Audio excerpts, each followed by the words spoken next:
Idol, hindi ka naman sapak ng babae kanina. Ano bang meron sa mga isda na yun? Nagpupumilit ka? Idol, baka gusto mo naman magkwento. Parang wala tayo pinagsamahan. Idol, magkwento ka na! Sige na nga, tama na. Si Clara, yung ex ko. Diba 3 months na kami nag-break? Alam mo bro, araw-araw tinitext ko yun. Tapos ano, scene zone lang ng scene zone kahit naka-online naman siya. Tinitext ko para baka makipagbalikan pa siya. Nag-reply naman. Alam mo ang sabi? Pag nabuhay ko ang patay niyang isda, makikipagbalikan siya sa akin. Eh paano ko yun gagawin? Patay na nga yung isda eh. Pero mahal ko siya bro eh. Kaya nung nakita ko yung post na kamukha nung alaga ni Clara, masa ako na baka makipagbalikan siya sa akin. Idol, bakit? Anong nangyari sa'yo? Eh, hindi mo dapat iniiyakan yung mga ganong babae. Marami pa iba dyan.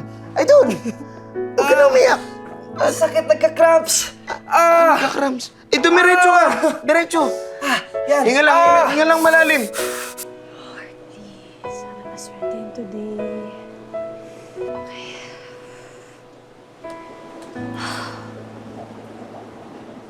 Ikaw na naman?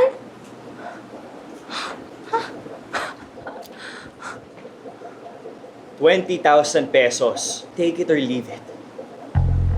Ha, ayaw mo talaga tumigil ah. Sige, wait pa!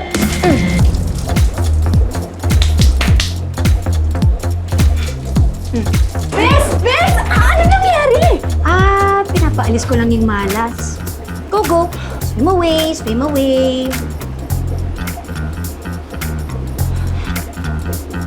Malas pala.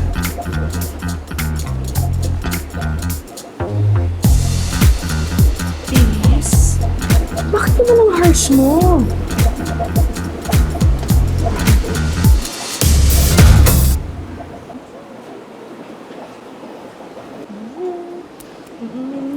Ay! Lumilipad na isda!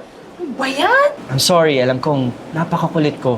Pero kasi yung mga alaga mong isda, kamukha siya nung binigay sa akin ng mom ko. Kakabigay niya lang sa akin nun eh. Also, eto. Flowers. Para sa'yo. Para saan naman yan? Peace offering. Peace offering? Ah, sige, lapag mo lang dyan. Tapos umalis ka na ha. Bye! Busy ako. Pwede ba akong magpaturo sa'yo sa pag-alaga ng isda? Para next time, di na sila mamatay. Okay, personal space. Okay, back. Okay, thank you. Sinabi ko nga sa'yo, di ba? Busy ako. Mag-research ka na lang. May wifi ka, di ba? Eh kasi iba yun eh, pag actual. At iba pag kasing ganda ng mga coral sa dagat yung nagtuturo sa akin. Mas mabilis ako matuto. I promise, magbabayad ako sa'yo. Ang kulit. Kasi ngayon pang buhos ko. Ayaw mo talaga tumigil. Teka. Ano? Huwag na. Alis na lang. Okay. Baka makalimutan mo. Flowers mo.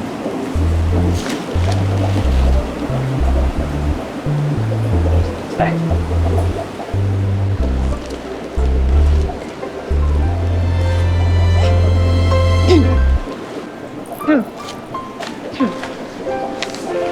Fairness ha, effort siya mag-sorry. May pa-flowers pang dala. Sa tingin ko crush ka, no? Uy, Bes! Tumigil ka nga dyan! Pero aminin mo, kinilig ka. Slice! Sabi na nga eh. Kasi naman, bestie, first time ako makatanggap ng flowers. Pero sandali lang. Bakit mo ba kasi siya tinanggihan? Di ba nagpapaturo siya mag-alaga ng isda? Eh, kasi busy ako. Busy? Eh, nababagot ka na nga dito kakaintay ng customers mo. Tapos sabihin mo, busy ka. Ang alam ko, di ba, ikaw na din yung nagsabi sa akin na masarap sa pakiramdam kapag nakakatulong ka sa iba na makakapag-alaga na din sila ng pet na fish. Tama?